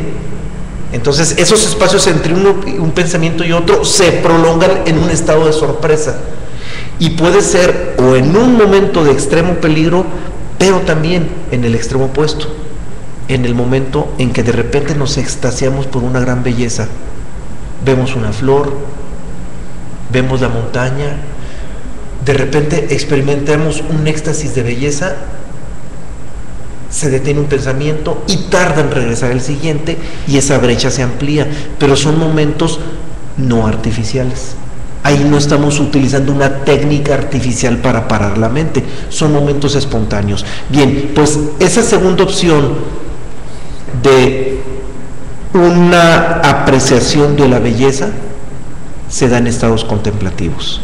Entonces, en un estado contemplativo no manipulamos a la mente, pero sí podemos permitir que el intervalo entre un pensamiento y otro se amplíe, y ahí es donde se experimentan momentos de no mente, sin técnica, sin artificio, solamente un estado contemplativo. Bien, hay una pregunta en la red. Sí. Nos comenta Sócrates que el despertar no está en contra con la naturaleza de este mundo. Efectivamente, la naturaleza de este mundo es completamente ensoñación, es un sueño. Y es como cuando estamos a punto de despertar y queremos seguir en el sueño. ¿Y por qué? Porque es muy dulce y queremos estar acobijados por el sueño. Inclusive la alegoría de Adán y Eva con la cuestión de la serpiente representa la naturaleza, en el cual dice Eva, prueba la manzana. Y Eva la prueba y dice, ya ves, no pasa nada. Los microcosmos en aquel entonces entraban a la naturaleza y entraban y salían para experimentar la naturaleza. Mas sin embargo se nos hizo ávido estar dentro de la naturaleza y olvidarnos de la manzana que se tiene que comer por partes, sino que nos quisimos meter directamente al sueño y perdernos en esa ensoñación. Entonces efectivamente cuando despertamos estamos yendo en contra de lo que es la ley natural, de la naturaleza. Creo que por dónde va el fondo de la pregunta que nos hacen. Creo que tiene relación con lo que menciono de que no podemos controlar la mente a través de técnicas, porque es ir en sentido contrario, es ir en contra de la naturaleza, pero nomás aquí sí hay que ser muy cuidadosos con esto para que no quede ese vacío. Efectivamente despertar es ir en un camino opuesto a la naturaleza, y por una razón muy simple: nuestro verdadero ser no es de este mundo. Desde el momento en que nuestro verdadero ser, por el solo hecho de que nuestro verdadero ser no sea de este mundo, el que se libere ese verdadero ser ya es un acto que va en dirección opuesta a este mundo. Pero el hecho de ir en dirección opuesta a este mundo no significa que tengamos el derecho de alterar este mundo. Y las técnicas de control mental o de parálisis mental que buscan la parálisis mental, esas técnicas van en contra de la naturaleza del mundo. Es más, buscan manipular la naturaleza de este mundo. Entonces, una cosa es ir en sentido opuesto a este mundo, y otra cosa es manipular algo de este mundo. Por eso yo les insistía, no se trata de paralizar la mente, se trata de no identificarnos con la mente. Es muy distinto, es radicalmente distinto. En las técnicas de parálisis de la mente, insisto, la mente cuando regresa nos cobra la factura. Cuando nosotros no nos identificamos con la mente sigue solita en su rollito y nada pasa, porque no le estamos alterando ni le estamos forzando a nada, ni estamos suponiendo resistencia a la mente ni nada. Simplemente reconocemos: yo no soy eso. Y eso nos permite desvincularnos de la mente e incluso hasta convertir a la mente en objeto de observación. Sí, incluso no rechazar la naturaleza ni tolerarla. ¿Por qué? Porque ahí estamos en un proceso de que mi mente entonces es mala y la voy a rechazar y la tengo que parar. Ahí la estoy tolerando y la estoy rechazando, ¿no? Tengo que aceptarla. Aceptarla como es. Aceptar que mi personalidad tiene una mente que funciona como una computadora y que simple y sencillamente le funciona a la personalidad. Pero yo no me identifico con esa personalidad porque yo no soy la personalidad, yo soy más que eso. A ver, escuchamos. La oración, mente, lenguaje y silencio. O sea, para parar un poco la mente, por ejemplo, ¿el lenguaje ayuda a parar el lenguaje? El lenguaje tiene relación directa con la mente. El lenguaje es la codificación de lo que está sucediendo en la mente. Es más, la mente no puede pensar sin lenguaje. La mente, perdón, el lenguaje es el sistema operativo de la mente. Entonces, por eso, cada vez que nosotros pensamos de manera verbalizada, nosotros verbalizamos no solamente con la boca, verbalizamos con la mente. Y todas las ideas que construimos con la mente, aunque estemos callados, las estamos construyendo con el lenguaje, ya sea con el lenguaje natal o con algún otro lenguaje adquirido. Las personas que hablan 5 idiomas, piensan en 5 idiomas, pero no pueden pensar sin ninguno de ellos. Porque el lenguaje verbalizado es el sistema operativo de la mente. Tampoco es sano detener artificialmente el lenguaje verbalizado. Lo que hay que entender es, cada vez que estamos construyendo ideas verbalizadas, estamos pensando. Entonces, todas esas construcciones verbalizadas, una vez verbalizadas, es más fácil ubicarlas como pensamientos. Todo el flujo verbalizado nos permite ubicarlo más como un fluido mental. Y eso nos ayuda a entenderlo o asumirlo como objeto de observación. O sea, el solo hecho de entender que los pensamientos fluyen a través del lenguaje verbalizado nos permiten observar los pensamientos de mejor manera, de una manera más clara. Porque no hay pensamiento que no fluya sin un lenguaje verbalizado. Todos fluyen a través del lenguaje verbalizado. Todos. Entonces, puede haber observación y meditación entre las palabras. Entre los pensamientos también, ¿no? Sí, los pensamientos son construcciones de frases, de oraciones, hasta de párrafos y de todo. Entonces, de repente, cuando cesa tantito el lenguaje verbalizado, son momentos de quietud, pero son momentos muy efímeros, muy efímeros. Pero vuelvo a insistir, tampoco hay que conformarnos con observar esos momentos efímeros, mejor hay que buscar estados contemplativos. Y en estados contemplativos el lenguaje verbalizado disminuye y nos acercamos a estados de paz muy legítimos, profundamente legítimos. Bien, vamos a la siguiente cita, a ver si escuchamos. A ver, entonces se debe entender que una verdadera meditación conlleva a la paz, sí, de la que estamos hablando. Claro. Y si estuviéramos pensando en una técnica de meditación, esto que es de lo que nos comparte, que es artificioso. Es artificioso. Inmediatamente existe un rebote. Hay rebote. Sí. En dado caso, inmediatamente una verdadera meditación, yo quiero pensar que la persona está muy tranquila, ¿no? Y no haciendo experimentan ciertos frutos, pero son puros frutos relativos. Y he pensado que quizás esto más bien sea esta meditación artificiosa, más bien digamos que pudiera, ese efecto rebote más bien produce,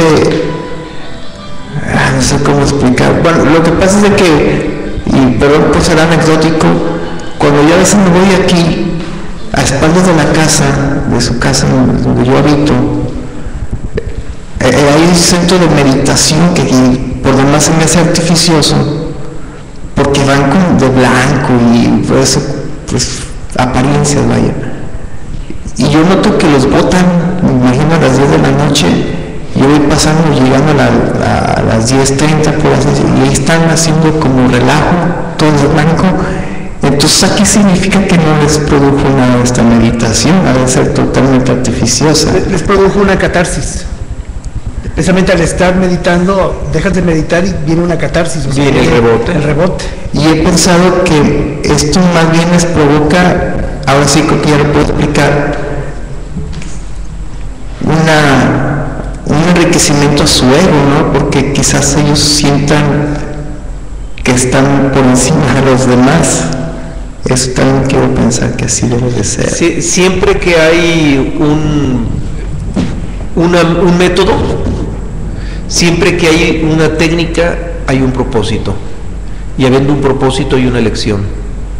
Habiendo una elección, no puede haber paz. Y esto no son ideas mías, y quiero aclararlo porque hace rato hicimos una relación entre la no elección y el no deseo. El no deseo y la no elección es prácticamente lo mismo, esencialmente lo mismo, ya lo habíamos mencionado, y aclaro, hablar de la no elección no es hablar de un rollo que se me ocurrió a mí. Lo de la no elección es la esencia del Zen. O sea, es práctica, así como la esencia del budismo en cuanto a propuesta está en el no deseo, bueno, en paralelo la propuesta del Zen está en la no elección, que es lo mismo, nomás que el Zen lo maneja con esa terminología y el budismo con la otra terminología. Entonces no es un contraste que hago la aclaración, no es un contraste que hacía entre el no deseo budista y un rollo que se me ocurrió a mí de la no elección. Podría haberse tomado así porque cometí el error de no citar las fuentes, pero el asunto de la no elección, la fuente es el Zen. Y es genial cuando nosotros leemos a Sozan y entendemos la implicación que hay en la no elección, es un éxtasis.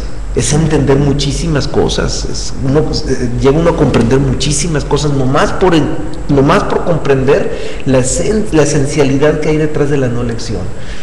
Sí. Sí, en la no elección está la meditación. Ahí está, sí.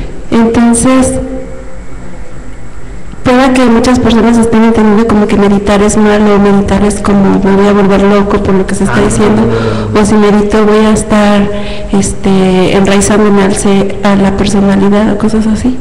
Entonces, la no elección en automático es un estado meditativo. La no elección. Entonces, en un estado meditativo puede que esté en la mente, pero no se le está haciendo caso. O sea, exacto.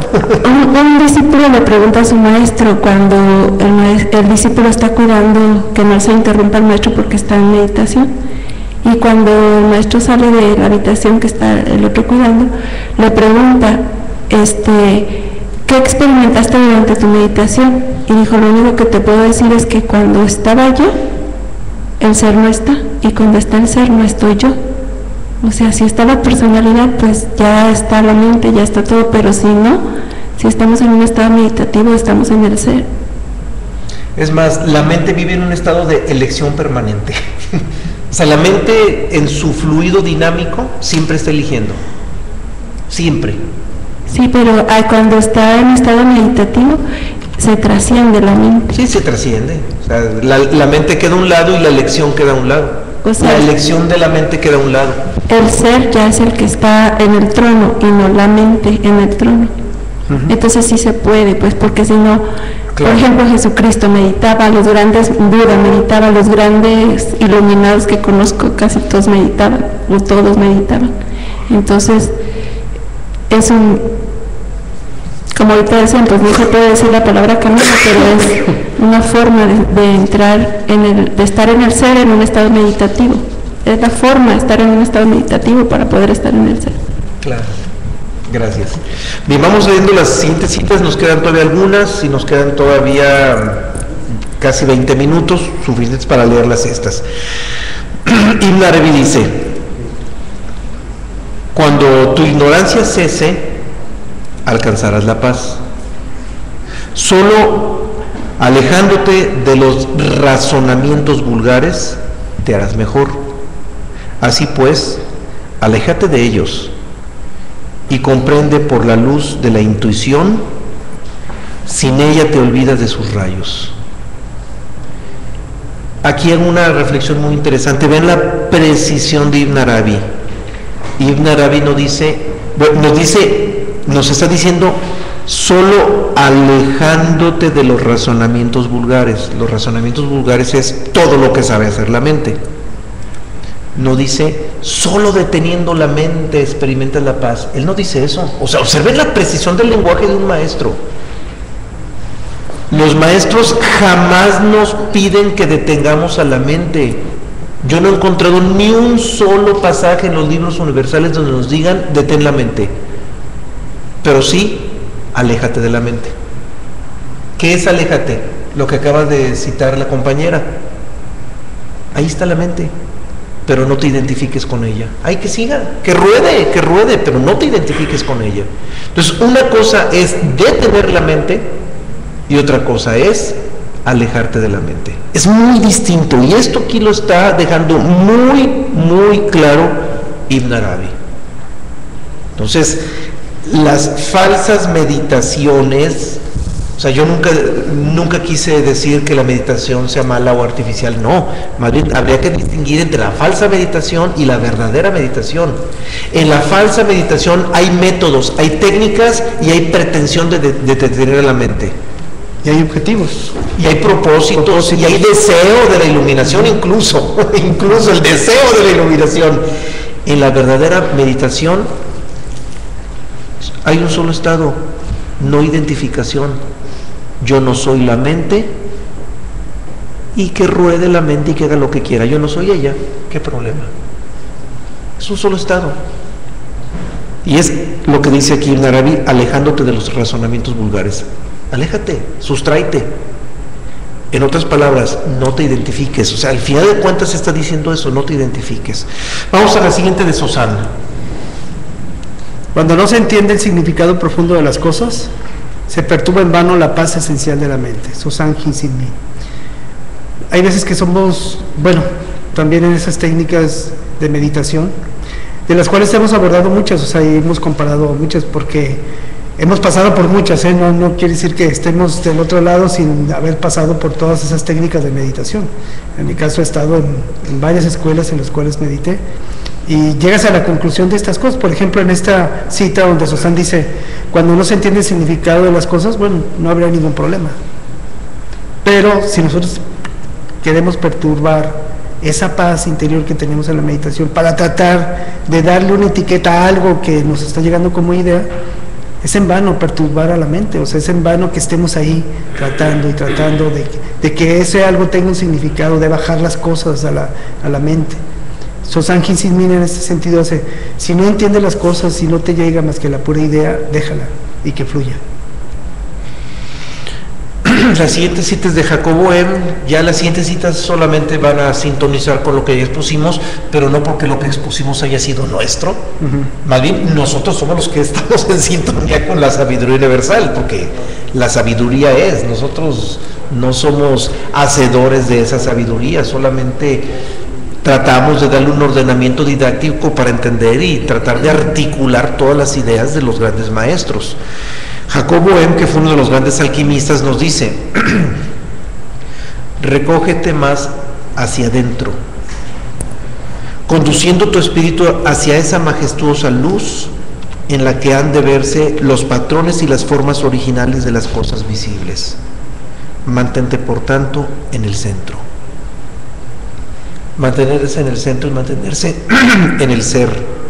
Solamente en el ser se experimenta esa paz, porque solamente allí está la naturaleza verdadera de la paz, o en esa verdadera naturaleza está la verdadera paz, como lo que queramos plantar verbalmente, de manera verbalizada. Vamos a la siguiente, que es de Albert Einstein. Si poseemos el valor para decidirnos en nuestro fuero interno por la paz, tendremos paz. Impresionante. Sí. Ese fuero interno es entrar hacia adentro, porque siempre queremos buscar la paz hacia afuera. Queremos pacificar a las personas, queremos pacificarnos a nosotros mismos, queremos encontrar la paz en lo exterior. No, el fuero es interno. La paz la vamos a encontrar adentro. Afuera no vamos a encontrar más que el caos de la naturaleza. Y ya anticipaba lo relacionado con la aceptación. Maravillosamente Juan Carlos hizo la distinción entre tolerancia y aceptación. Nada tienen que ver. Tolerancia para la mente y aceptación para el corazón. Bien, el acto que define el clímax de la aceptación es la entrega. Cuando alguien experimenta de manera profunda y legítima la aceptación, termina por entregarse, por rendirse. Pero ¿a quién se entrega esa personalidad? No a otro hombre, no a un conjunto de ideas, no a una religión, mucho menos un sistema político. La entrega es al ser interior.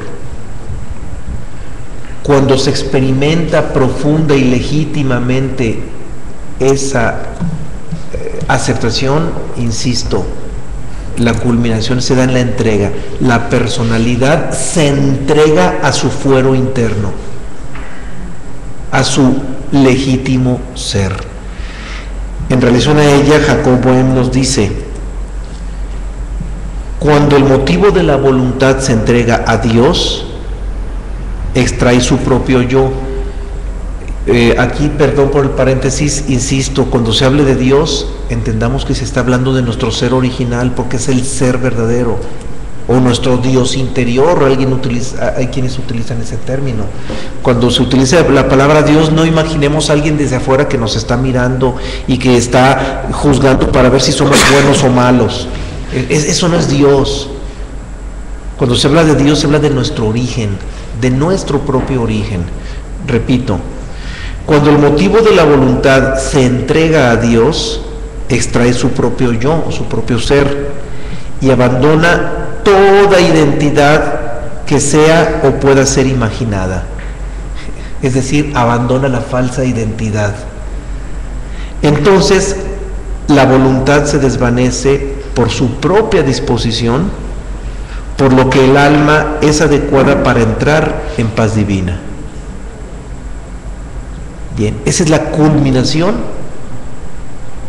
de un proceso en el que se experimenta esa paz divina de la que habla Jacob Boehme. La entrega de la voluntad hacia el ser. La voluntad de la personalidad se entrega al origen íntimo, al ser. Vamos a la siguiente, que es de Sosana. Cuando la mente existe imperturbable en el camino, nada en el mundo puede ofender. Y cuando ya nada puede ofender, deja de existir tal como era antes. Sosán Hinsinmi. La mente imperturbable es una mente quieta, serena, es una paz interior. Cuando la mente ya está en paz y está conectada con lo que es la conciencia del ser, la mente comienza a percibir la esencia de las cosas. Cuando comienza a percibir la esencia de las cosas, nada en el mundo puede ofender. O sea, ya le quitamos las etiquetas a las cosas y dejan de existir tal como era antes, porque antes nosotros observábamos todo porque teníamos un preconcepto, una etiqueta a las cosas, y nunca íbamos a la esencia de las cosas. Es como un niño que cuando está observando algo está en un estado contemplativo. ¿Por qué? Porque su mente es tierna, su mente está vacía, está pura, y simplemente está absorto a lo que está observando, sin etiquetas. Conforme va pasando el tiempo y le va poniendo etiquetas a las cosas, ya no ve la esencia de las cosas, ya ve lo que la etiqueta, la sociedad o la educación le han puesto a las cosas. Entonces ya la mente deja de existir de una manera imperturbable, ya la mente está siempre yendo al pasado, yendo a la memoria y poniéndole etiquetas a las cosas. Lo que es ponerle, comparar y elegir las cosas y darle una medición. Mas sin embargo, cuando la mente está imperturbable en el camino, ya cuando ya no tiene ningún objeto de comparación, ningún objeto de elección, ya ve la esencia de las cosas y todas las cosas ya no lo ofenden, y cuando ya no se ofende por las cosas, deja de existir como eran antes, o sea, las cosas sin etiquetas. Bien, ya mencionamos que la paz es una cualidad del ser, y cuando hemos hablado, y cuando incluso los libros universales hablan sobre las cualidades del ser, que son paz, amor, libertad, felicidad, estática y tantas otras más, esencialmente hablando, descubrimos que todas ellas son lo mismo. Paz es amor, amor es libertad, libertad es felicidad, felicidad es paz. Todas son lo mismo. Desde el ser, todas esas cualidades son una cualidad única. Y no solamente son una cualidad única, sino que siendo absolutas no están tan siquiera expuestas a la dualidad. Cuando mencionamos cada una de ellas externamente, entonces sí hablamos de dos, hablamos de paz y de guerra, hablamos de amor y de odio, hablamos de libertad y de cautiverio, hablamos de felicidad y de tristeza. Entonces, externamente los vamos a ver siempre enmarcados en la dualidad, siempre en los límites de la dualidad, por lo tanto en los límites de la relatividad, en el sentido, o más bien en la naturaleza del ser. Esas cualidades ya no tienen dualidad, ya no tienen otro par dual. Paz es paz y no hay nada más que paz. Amor es amor y no hay nada más que amor. Libertad, igual, felicidad, estática, todas esas cualidades son en sí mismas y todas son una sola. Con distintas palabras, pero son una misma cualidad, todas son lo mismo. La siguiente cita es de Krishnamurti y tiene que ver con algo que también se mencionó anteriormente, más bien algo que venía en una cita en el sentido de que en ignorancia no podemos conocer la paz. En esa cita Krishnamurti habla de lo mismo, pero en lugar de utilizar la palabra ignorancia, habla de verdad, y claro, se refiere a la verdad absoluta, no a la verdad relativa.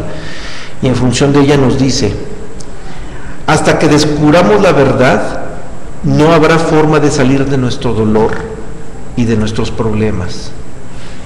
La solución es la experiencia directa de la verdad, cuando la mente está serena, en la tranquilidad de la conciencia. Además de hablar de esa verdad absoluta, de esa experiencia de la verdad absoluta, nos dice algo Krishnamurti: cuando la mente está serena. Y alguien puede decir, bueno, entonces las técnicas para serenar la mente tienen que servir. No. Esto es legítimo cuando la mente está serena en condiciones naturales, no en condiciones artificiales. Y aquí cabe la pregunta: bueno, ya sabemos cuáles son las condiciones artificiales para serenar la mente. Pues todas las metodologías y todas las técnicas pues son artificiales. ¿Qué será lo legítimo para que la mente se tranquilice? Algo legítimo. Primero, que no sea técnica. Y si no es técnica, no es un desarrollo, es un estado. ¿Cuál es ese estado? Aceptación. Lo intuiste. Aceptación. O sea, cuando alguien asume ese estado de aceptación, y vaya que eso no es técnica ni método, nada tiene que ver con un método. Cuando alguien asume ese estado de aceptación, la mente solita, por naturaleza, se aquieta. En la resistencia, en la elección, en el deseo, la naturaleza por naturaleza, perdón, la mente por naturaleza se acelera, se perturba. Entonces, el estado simple, sencillo, es ese: aceptación. No poner resistencia. Ya decíamos, no poner resistencia, aceptación es lo mismo, pero dicho desde otro ángulo, pero es lo mismo. La no resistencia, la aceptación, por naturaleza propia nos induce estados de mente más quieta. Claro, la mente sigue siendo dinámica, pero no con esa inercia incontrolable. Por lo menos se disminuye esa fuerza de inercia, y aun cuando la mente siga siendo dinámica, ya su dinámica es un poquito más tranquila. Es mucho más tranquila esa dinámica, y esa dinámica apaciguada nos facilita que asumamos estados contemplativos, donde definitivamente nos desconectamos de la mente. No la detenemos, nos desconectamos de ella. Es decir, logramos la no identificación con la mente.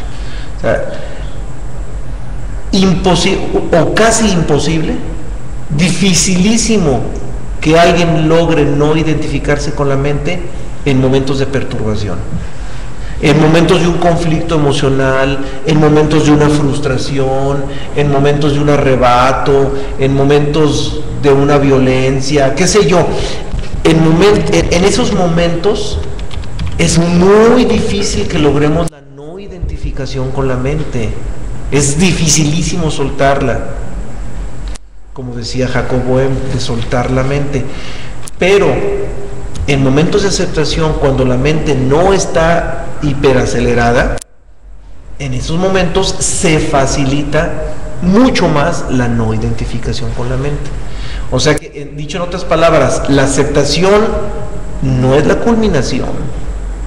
La aceptación, o mejor dicho, la culminación es un estado de no identificación. Ahí está la mente, aquí está el ser, yo no soy la mente. O sea, ese estado de no identificación es el estado de culminación del despertar. Pero ese estado de no identificación se puede dar con mucho más facilidad cuando la mente lleva menos dinámica, cuando la dinámica de la mente es menos acelerada, y eso se da en la aceptación. O sea, en otras palabras, la aceptación no es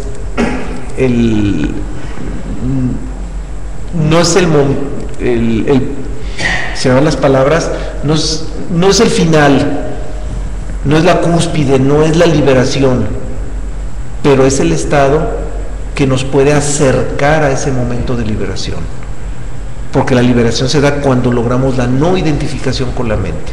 Entonces, esos estados insisto, de aceptación nos ponen en alfombra roja la posibilidad de la no identificación, nos aproximan maravillosamente a la no identificación.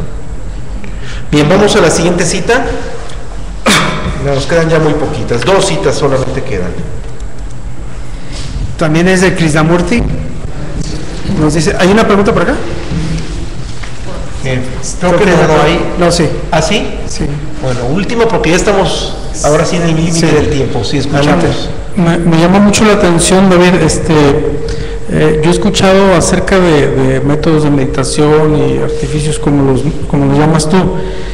Un detalle muy sencillo: quien ya ha vivido esos estados de conciencia no tendría palabras para describirlos, porque si los logras describir, entonces es un proceso mental, Claro, en donde no tiene nada que ver la conciencia. claro. Gracias. Vamos a la penúltima cita. Debemos pagar el precio de la paz. Hay que pagarlo de forma voluntaria y con gusto.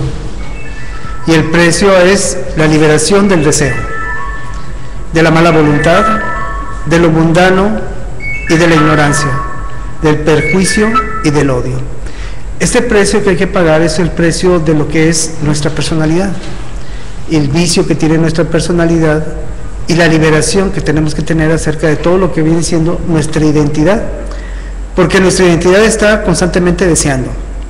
Nuestra identidad siempre está, primero es la personalidad y después el ser, o siempre va a ser la personalidad. Esa sería la mala voluntad. Lo mundano y la ignorancia, pues es ni siquiera tener la habilidad de ir a la conciencia o tener la conciencia despierta o conectarse con ella. El prejuicio y el odio. Normalmente nosotros prejuzgamos las cosas, a las personas, y lo peor, nos juzgamos a nosotros mismos. Y el odio. Cuando caemos en el odio estamos cayendo en la dualidad del amor y odiar. Amor y odio, amor y odio. Y nunca vamos a salir de ahí. ¿Por qué? Porque ese amor y odio es lo mismo. Como dicen, del odio al amor siempre hay un paso, pero al amor relativo. Entonces jamás vamos a poder salir de ese vínculo de amor, siempre si estamos identificando ese amor y odio como un estado de sentimiento. Y el verdadero amor sería una manifestación de una fuerza. Entonces hay que pagar el precio, pero no el precio hacia los demás, sino hacia nosotros mismos, enfrentarnos a esa naturaleza que es nuestra personalidad y hacerla a un lado, destronarla. La última cita es del Evangelio de Judas, no requiere de comentarios, muy sencilla, pero interesante. Digo el contexto, eso sí es necesario. El contexto es que estaban en zonas alejadas a la población donde ellos estaban habitando, y estando en el campo, lejos de las aldeas y de la ciudad, iban a tener la necesidad de dormir lejos de sus aposentos. Y Jesús le dice Judas le dice a Jesús: Maestro, Todos estamos lejos de los lugares de descanso. Estamos en el campo. El maestro contesta: hijo mío, lo único que necesitas para descansar bien, es estar en paz. Porque, ¿qué sacas con estar en el lugar de tu descanso si no tienes paz? Bien, una cita que no requiere de comentarios, muy claras, y con esta cerramos. Bien, muchas gracias, feliz y que tengan un fin de semana en paz. Y nos vemos la semana que entra, los martes, jueves a la misma hora, seguimos transmitiendo a las 8 de la noche. Y el lunes.